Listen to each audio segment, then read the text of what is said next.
Another day, another basketball stories na naman ang pagkikwentuhan natin. At ngayon nga, yung balitang may magbabalik na nga daw ngayon sa Los Angeles Lakers. At ang latest trade update kay Jonathan Kuminga. Hindi nga kagaya ng nagdaang laro ng Los Angeles Lakers, ay mas naging madali para sa kanilang team na makuha ang panalo laban sa Chicago Bulls. At isa nga sa mga dahilan nito ay ang pag-init ng shooting ni Luka Doncic. Maliban rin nga dyan ay malaki rin naman nga ang naging impact dito ng kanilang player na si Rui Hachimura na nagtala ng 23 points off the bench sa kanyang napaka-efficient na 9 out of 11 shooting sa field goal at 4 out of 5 naman sa 3-point line. Siya na nga ang mismong dahilan bakit hindi na na-outplayed ng kanilang kalaban ng kanilang bench. Simula nga nang bumalik si Rui mula sa kanyang injury ay binuhat na nga niya ito. At napakaganda nga ng kanyang ginagawa sa kanyang bagong role sa team.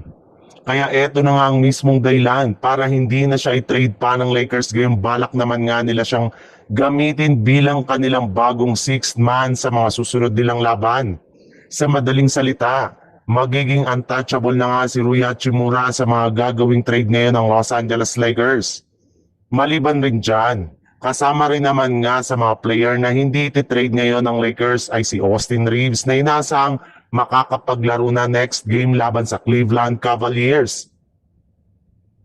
Sa ibang balita naman, naibalita na nga nung nakarang araw na matapos nga na magtamo ng injuries Jonathan Kuminga, ay inanunsyo na nga na hindi rin naman nga daw ito lumalala kaya posible nga na makabalik at makapaglaro agad siya sa lineup ng Golden State Warriors sa mga susunod na araw.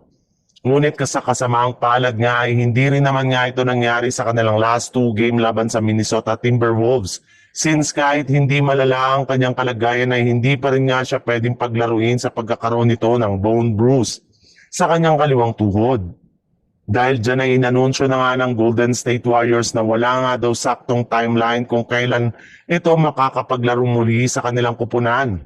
At nag-iisang bagay lang naman nga na alam nila ngayon ay i-re-evaluate nga po ng kanilang team ang tuhod ni Jonathan Kuminga sa mga susunod na araw ngayong linggo para malaman nila kung hanggang kailan ito mawawala.